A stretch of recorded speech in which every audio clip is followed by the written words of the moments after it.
Hi guys, good evening. Welcome back once again to the EdWord. I'm your host Eddie, and I'm very happy to share with you that this is my last delayed video. This is the last topic that I had to cover while catching up on everything I missed because I was at Comic-Con last week. I spent all weekend catching up on my other shows, and now I'm finally doing my episode review and reaction video to the series finale for Containment, which debuted last week on the CW.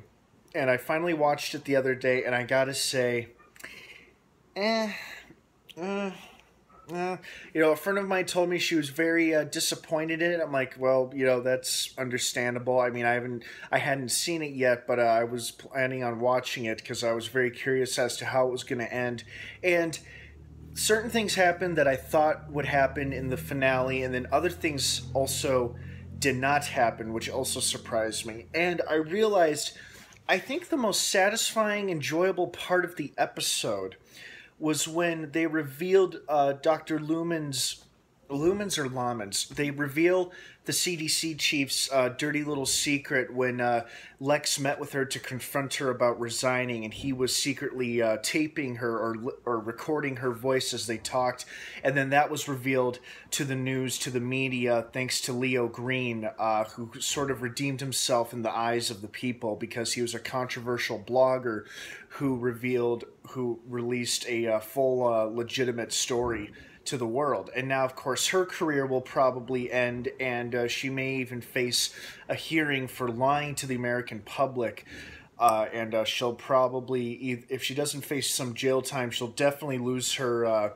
She'll definitely lose her position in the CDC, and her life, or her professional life, is pretty much over. So that was quite satisfying to watch. I remember watching that scene with a big grin on my face, like, "Oh, busted!" And I actually said, "Busted!" like that as I was watching that scene. I was like, damn, okay, well, you're screwed, so nice knowing you. Bye-bye. And then I was also shocked when it wasn't resolved with the finding of a cure or the discovery of the cure. Instead, they found out that one of the survivors in the cordon this priest had an antibody which could be somehow developed into a vaccine for the cure, or into the vaccine into a cure. So they implied that they were now actually closer to finding a cure, and I think they wanted us to walk away with the feeling of, oh, okay, so eventually they develop the vaccine, they inject everybody in the cordon with the vaccine, and life goes back to normal. The cordon walls come down and everything. But it would have been nice to have seen that in the episode instead of them just implying it. They imply that a cure is eventually found, but I was expecting to see it actually being discovered, like seeing people receiving injections from the doctor and from Jake, of getting dosage after dosage of the cure. After they discover the antibody, they quickly put it together, synthesize it in the lab, and then they begin distribution. But that did not happen. They just implied it in the end of the episode. I was like, oh, okay, so I guess this kind of has a happy ending. Although it was a little difficult to figure out because it's like, okay, so they found an antibody, but that doesn't necessarily even guarantee or mean a cure. It means they're closer to a cure, so you could translate the ending how you want. So it's either an implied happy ending or an open-ended ending, which is what you really shouldn't have for a series finale. And then, so when they don't show off the discovery of the cure, it's nice that Lex and Jana were finally reunited and got back together, except now, of course, he's been exposed to the virus within the cordon. Now he's trapped in the cordon along with everybody else, but I think there's no place he would rather be than to be by his girlfriend's side, because his dad and Leo are both okay and they're together on the outside of the cordon, and they're able to expose Lumens for her treachery, and they were celebrating, which was nice. Leo, proved that he wasn't such a douchebag after all. But, Katie's boy still didn't really actually escape. In fact, nobody escaped. They decided to turn around when they started blowing up the tunnels.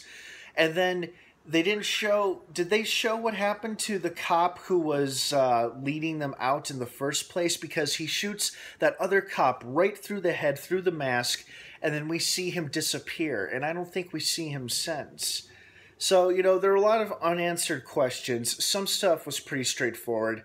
I thought it was pretty sad, kind of touching, but mostly sad as to how the elderly grandparents decided to take their own lives because they were both getting sicker, and they knew that eventually they would come down with the symptoms of the virus and that they would rather die now peacefully rather than violently choking to death on their own blood. So, and I thought it was really sad because at first I thought they had agreed to do a suicide pact together, but instead the wife just wanted to die and she wanted Birdie to keep on going, but he refused to let her die alone. And when I realized that, I'm like, oh no, now they're both gonna die, because I liked the old man better than her, but shit, now they're both gonna die. But, you got to have a couple more character fatalities, especially in a final episode, so it makes sense. Overall, the series was good, but could have been better. And that's for the miniseries overall. I liked the first couple episodes, and I especially enjoyed the episode called Inferno, where the crazy tweaker junkies break into the office building and they get into a standoff with our survivors there. That was a great episode. But this ending, the series finale, could have been a lot better. Much, much better.